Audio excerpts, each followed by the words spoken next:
ദിവസങ്ങളുടെ നേതാവാണ് വെള്ളിയാഴ്ച, മാസങ്ങളുടെ നേതാവാണ് റമദാൻ. ആരാധനകളുടെ ഒരു കേന്ദ്രമായ നോമ്പിനെ ഇസ്ലാം പരിചയപ്പെടുത്തിയിട്ടുണ്ട്. എല്ലാം കൂടെ സംഗമിക്കുന്ന ഒരു ദിവസമാണ്.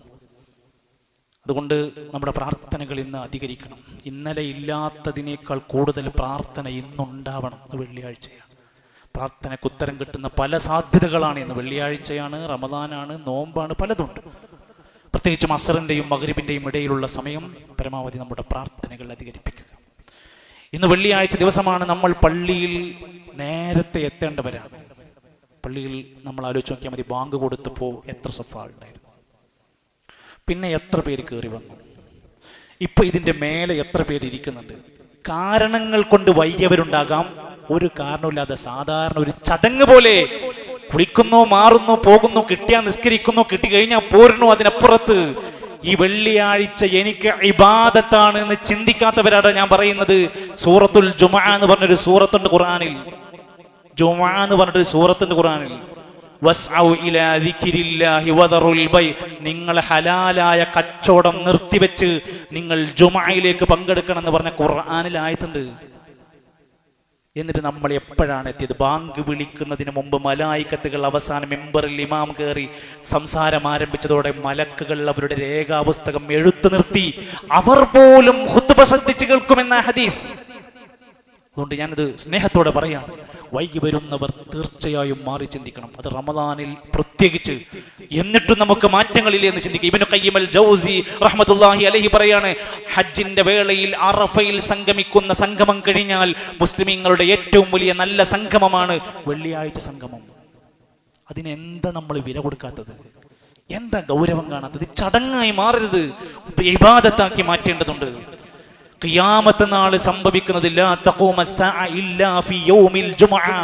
വെള്ളിയാഴ്ച ദിവസമല്ലാതെ ഖിയാമത്ത് നാൾ നടക്കൂല. അത്രക്ക് സ്ട്രോങ് സംഭവം പറഞ്ഞിരിക്കുന്നത്. നമ്മൾ എന്തതിന് ഗൗരവം കാണാത്തത്? നല്ലവണ്ണം ചിന്തിക്കുക. അല്ലാഹുവിന്റെ റസൂൽ സല്ലല്ലാഹു അലൈഹി വസല്ലം പഠിപ്പിച്ച സുന്നത്ത് കഹ്ഫ് സൂറത്ത് പാരായണം ചെയ്യുക. സ്വലാത്തുകൾ, ഇസ്ലാം പഠിപ്പിച്ച സ്വലാത്തുകൾ അധികരിപ്പിക്കുക. പരമാവധി നേരത്തെ പുറപ്പെടുക. അത്തരം കാര്യങ്ങളൊക്കെ നമ്മുടെ ജുമുഅയുമായി ബന്ധപ്പെട്ട് നമ്മൾ ശ്രദ്ധിക്കുക. രണ്ടാമത്തെ കാര്യം റമദാൻ, അതിൻ്റെ തറാവീഹ് നമസ്കാരങ്ങൾ. അതിനെ പലപ്പോഴും തുടക്കത്തിലുണ്ടാകുന്ന ആവേശത്തിൽ നിന്ന് പതുക്കെ പതുക്കെ ദിവസങ്ങൾ കഴിയുമ്പോൾ കൊഴിഞ്ഞു പോവുകയും മാറി നിൽക്കുകയും പലതിലേക്കും ശുഗലുകളിലേക്കും ഒക്കെ പോകുമ്പോൾ നബി സല്ലല്ലാഹു അലൈഹി വസല്ലം പറഞ്ഞത്, മൻ ഖാമ റമദാന ഈമാനം വഹ്തിസാബ, ഈമാനോടെ പ്രതിഫലം പ്രതീക്ഷിച്ച് റമദാനിലെ രാത്രി നിസ്കാരം നിർവഹിച്ചാൽ കഴിഞ്ഞകാല പാപങ്ങളെല്ലാം പൊറുക്കപ്പെടും. അത് വെറുതെ വെച്ച പോരിശയല്ല. പകല് മുഴുവൻ അധ്വാനിക്കുന്ന മനുഷ്യനോടാണ് രാത്രി നിസ്കരിക്കാൻ പറഞ്ഞത്. അതുകൊണ്ടാണ് മഹാനായ ഇമാം ഹാഫിദ് ഇബ്നു റജബ് റഹിമഹുല്ല പറയാണ്, ജിഹാദാനിൽ നഫ്സി, റമദാനിൽ 2 ജിഹാദാണ് ഒരു മനുഷ്യൻ അനുഭവിക്കുന്നത്. ജിഹാദും ബിന്നഹാരി അല സിയാമി, പകല് മുഴുവൻ ഈ ചൂട് പിടിച്ച് ഈ ഏറ്റവും വലിയ പ്രയാസം നിറഞ്ഞ ഉഷ്ണ കാലഘട്ടത്തിൽ പോലും അവൻ നോമ്പെടുത്തുകൊണ്ട് ജിഹാദിലാണ്.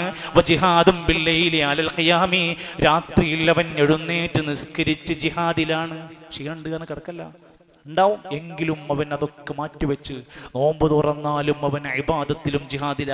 ഫമൻ ജമഅ ബൈന ഹാദൈനിൽ ജിഹാദൈൻ, ഈ 2 ജിഹാദ് ഒരാളിൽ ഉണ്ടായാൽ ഉഫിയ അജ്റുഹു ബിഗൈരി ഹിസാബ്, കണക്കില്ലാത്ത പ്രതിഫലമാണ് അവർക്ക് നൽകുക. പക്ഷേ കേരളത്തിൻ്റെ പുതിയ ഒരു അവസ്ഥയിൽ നൈറ്റ് ലൈഫ് എന്ന് പറയുന്ന പോലെ രാത്രിയിൽ പകലിലെ എല്ലാം മാറ്റിവെച്ച് രാത്രി അവിടുന്ന് അങ്ങോട്ട് കറക്കങ്ങളും തീറ്റകളും പുറത്തിറങ്ങി വിലസുന്ന കാഴ്ചകളുമൊക്കെ ഇപ്പോഴും നമ്മുടെ സമൂഹത്തിലുണ്ട്. നമ്മൾ അതിലൊരാളല്ല എന്ന് ഉറപ്പുവരുത്തുക. മൂന്നാമത്തെ കാര്യം, നോമ്പ് തുറപ്പിക്കുക.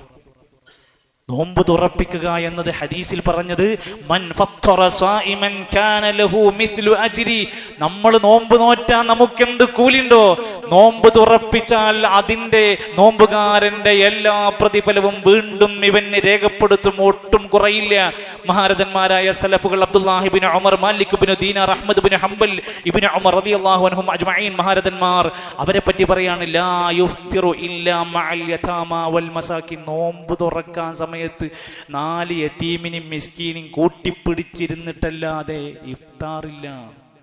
നമ്മൾ പൈസക്കാരെ നോമ്പുറപ്പിക്കുക, നമ്മൾ ചങ്ങായിമാരെ വിളിച്ച് നോമ്പുറപ്പിക്കുക, വേണ്ടാന്നോ കുറ്റണ്ടെന്നൊന്നല്ല പറഞ്ഞത്. കൂടെ നമ്മുടെ മനസ്സിൽ കയറണം, എൻ്റെ ഇഫ്താറിൻ്റെ കൂട്ടത്തിൽ 4 യതീമിങ്ങൾ, ഒരു 10 മിസ്കീനെ പിടിച്ചുകൊടുന്ന് ഭക്ഷണത്തിനും വിശപ്പ് മാറാനും കൊതിക്കുന്ന കുറെ മനുഷ്യരുണ്ട്.